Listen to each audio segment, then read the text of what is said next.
আসসালামু আলাইকুম প্রিয় দর্শক। ভারতকে তারেক জিয়া কী প্রতিশ্রুতি দিয়েছে সে বিষয়ে বিবিসি একটি চাঞ্চল্যকর প্রতিবেদন প্রকাশ করেছে। দর্শক, আমি চাই ভিডিওটি আপনারা ধৈর্য ধরে দেখুন।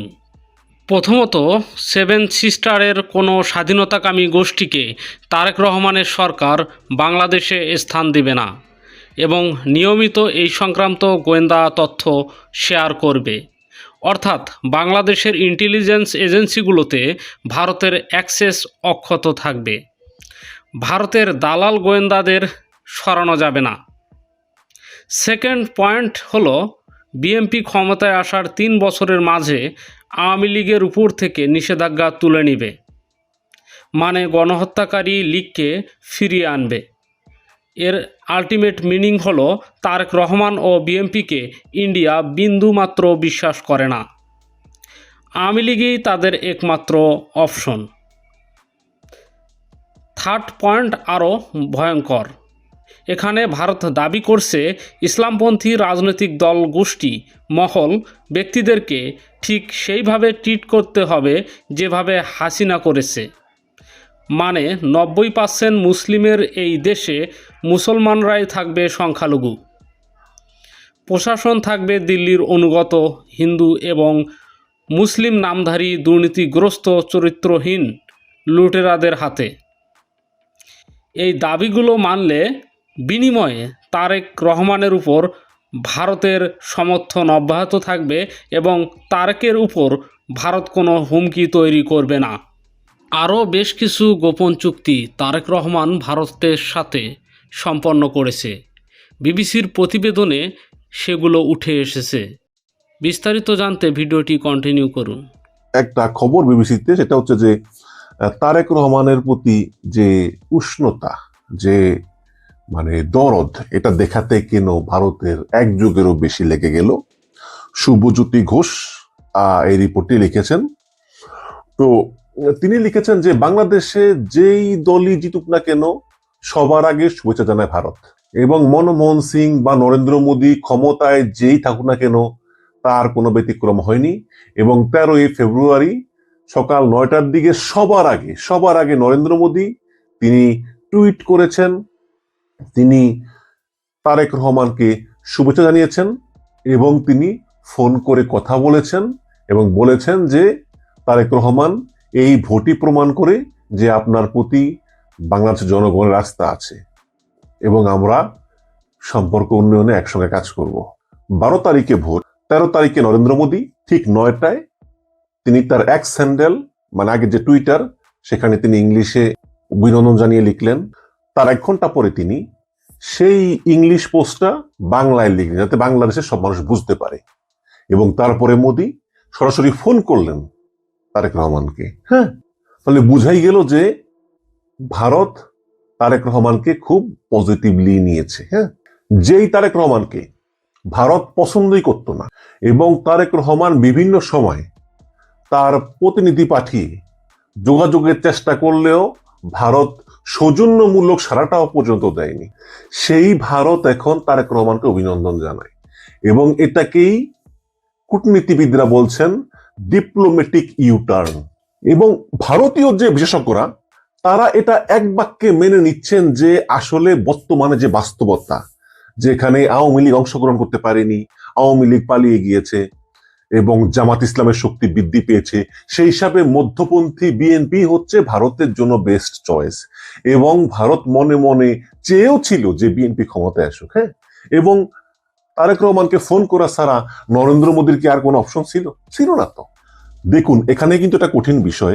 বিবিসি লিখেছে যে ভারতীয় পর্যবেক্ষকরা এটাও বলছেন যে তারেক রহমানের নেতৃত্বাধীন বিএনপি ভারতের সঙ্গে সম্পর্কের ক্ষেত্রে কিছু নির্দিষ্ট প্রতিশ্রুতি দিয়েছে বলেই এই ঘনিষ্ঠতা দানা বাঁধছে। আবারও পড়ি, তারেক রহমানের বিএনপি ভারতের সঙ্গে সম্পর্কের ক্ষেত্রে কিছু নির্দিষ্ট প্রতিশ্রুতি দিয়েছে বলেই এই ঘনিষ্ঠতা দানা বাঁধছে। এটা আন্দাজ করা মোটেও কঠিন নয় বলে পর্যবেক্ষকরা মনে করতেছেন। এটা ভারতীয় পর্যবেক্ষকরা বলতেছেন। অতীতে বিএনপি সরকারগুলোর আমলে ভারতের সঙ্গে যতই ওঠা পড়া থাকুক না কেন, ভারত যে আপাতত সেই সব পুরানো বিষয় মনে না রেখে সম্পর্ককে এগিয়ে নিতে আগ্রহী, এখন প্রধানমন্ত্রী মোদীর বার্তায় সে কথা স্পষ্ট হয়ে গিয়েছে যে জিয়াউর রহমান এবং বেগম জিয়ার আমলে ভারতের কিছু অভিমান ছিল, সেইটা ভারত মনে না রেখে এখন এই তারেক রহমানের নেতৃত্বাধীন বিএনপির সঙ্গে ভারত সম্পর্ক এগিয়ে নিতে চায়। ভারত বাংলাদেশের এই নতুন সরকারের সঙ্গে বিভিন্ন ইস্যু ধরে ধরে ধরে ধরে এক এক করে এগুতে চায় বলে বলেছেন ভারতের পররাষ্ট্র মন্ত্রণালয়ের মুখপাত্র রণধীর জয়সওয়াল। তবে ভারতীয় শাসক দল বিজেপির অনেক নেতা বলতেছেন যে যদি বাংলাদেশে হিন্দুদের উপর অত্যাচার বন্ধ না হয় তাহলে যেই সরকার আসুক না কেন সেই সরকারের সঙ্গে ভারতের কাজ করা সম্ভব হবে না। বাট তারপরেও সামগ্রিকভাবে ইউনূস সরকারকে ভারত খুবই অপছন্দ করত। সেই ইউনূস সরকারের অবসান হতে যাচ্ছে এবং নতুন সরকার আসতেছে, এটাই ভারতের জন্য এক ধরনের স্বস্তির বিষয়। আপনারা জানেন যে তারেক রহমান প্রায় 17 বছর নির্বাসনে ছিলেন লন্ডনে, এবং মনমোহন সিংকে হারিয়ে যখন 2014 সালে নরেন্দ্র মোদী সরকার ক্ষমতা এলো, তখন তারেক রহমান ধরেই নিয়েছিলেন যে যেহেতু ভারতের কংগ্রেস পার্টির সঙ্গে শেখ হাসিনার ঘনিষ্ঠতা, হ্যাঁ, তো যেহেতু কংগ্রেস এবং এর নেতা মনমোহন সিং হেরে গিয়েছে, সুতরাং তারেক রহমান যদি নরেন্দ্র মোদীর সঙ্গে একটা সুসম্পর্ক স্থাপন করতে পারে তাহলে হয়তো এই নরেন্দ্র মোদী শেখ হাসিনাকে চাপ দিবেন বাংলাদেশে গণতন্ত্র ফিরিয়ে আনতে। এবং এই উদ্দেশ্য নিয়ে তারেক রহমান নরেন্দ্র মোদীর সঙ্গে একটা সুসম্পর্ক স্থাপনের চেষ্টা করেন সেই 2014 সালে, এবং তারেক রহমান নরেন্দ্র মোদীকে কিছু উপহারও পাঠান। নরেন্দ্র মোদীর কাছে এই উপহার পৌঁছে দিয়েছিলেন বিজেপির বৈদেশিক নেতা বিজয় জোলি, এবং এই খবরের উৎস হচ্ছে তারেক রহমানের একাধিক ঘনিষ্ঠ সূত্র। কিন্তু যে কারণেই হোক, ভারত এই উপহারের জবাবে কোনো প্রতি উত্তর দেয়নি বা তারেক রহমানের সঙ্গে যোগাযোগের বিন্দু মাত্র চেষ্টা করেনি। এবং ভারতের অনেক বিশ্লেষক মনে করেন যে তৎকালীন সময়ে ভারতীয় গোয়েন্দা সংস্থা নরেন্দ্র মোদীকে বা ভারত সরকারকে বলেছিল যাতে তারেক রহমানের সঙ্গে ভারত কোনো যোগাযোগ না রাখে। ঢাকায় নিযুক্ত ভারতের সাবেক হাইকমিশনার পিনাক রঞ্জন বলেন যে আসলে তারেক রহমানের সঙ্গে ভারতের যোগাযোগ না হওয়ার আরেকটা কারণ হচ্ছে সেই সময় ক্ষমতায় ছিলেন শেখ হাসিনা, এবং শেখ হাসিনা এটাকে খুবই অপছন্দ করতেন। শেখ হাসিনা চাইতেন যাতে ভারত তারেক রহমানের সঙ্গে যোগাযোগ না রাখে। সুতরাং শেখ হাসিনার সঙ্গে সম্পর্কের উন্নতির জন্যই আসলে তারেক রহমানের সঙ্গে সেভাবে যোগাযোগ করা ভারতের পক্ষে সম্ভব হয়নি। এবং এখানে বিবিসি লিখেছে যে তবে প্রকাশ্যে না হলেও বিএনপির নানা স্তর নেতাদের সঙ্গে ট্রাক টু স্তরে বা পদ্মার আড়ালে বিভিন্ন থিঙ্ক ট্যাঙ্ক বা অবসরপ্রাপ্ত কূটনীতিবিদ এবং নিরাপত্তা কর্মকর্তাদের মারফত একটা যোগাযোগ ভারত বরাবরই বিএনপির সঙ্গে রাখতে চেষ্টা করে গিয়েছে। এবং পিনাক রঞ্জন চক্রবর্তী আরো বলেন বিবিসিকে যে সেই সময় তো আমি নিজেই এই ধরনের একাধিক বৈঠকে উপস্থিত ছিলাম, ভারতের দিল্লিতে, থাইল্যান্ডের ব্যাংককে এরকম বিএনপির সঙ্গে একাধিক বৈঠকে এই ভারতের সাবেক হাইকমিশনার পিনাক রঞ্জন চক্রবর্তী তিনি নিজে উপস্থিত ছিলেন। তবে এই তারেক রহমানের প্রতি ভারতের দৃষ্টিভঙ্গির সবচেয়ে বড় পরিবর্তন আসে হাসিনা পালিয়ে যাওয়ার পরে। সে 5ই আগস্টের পরে ভারত বুঝতে পারে যে বাংলাদেশের বর্তমান বাস্তবতায় আসলে বিএনপি ছাড়া ভারতের আর কোনো গতি নেই, কারণ জামাত ইসলামকে ভারত উগ্রপন্থী মনে করে। সুতরাং একটা মধ্যপন্থী দল হিসাবে, যে দলটা আসলে বাম ডান সবকিছু মিলিয়ে একটা মধ্যপন্থী মনোভাব পোষণ করে, হ্যাঁ, সেই দলটাকে আসলে পছন্দ করা উচিত বলে ভারতীয় পর্যবেক্ষকরা মনে করতেছেন। এখন প্রশ্ন হচ্ছে যে তারেক রহমান ভারতকে ঠিক কি প্রতিশ্রুতি দিয়েছেন। পিনাক রঞ্জন মনে করেন যে এখন এইসব প্রতিশ্রুতিগুলো ঠিক কি হতে পারে সেটা আন্দাজ করা কঠিন হলেও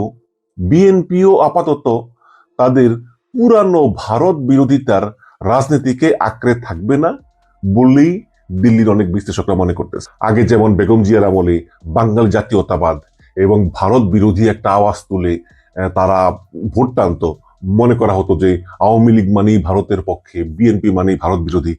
সেই ধরনের রাজনীতি থেকে তারেক রহমান নিজেকে একটু সরিয়ে নিচ্ছেন বলেই ভারতীয় বিশ্লেষকরা মনে করেন।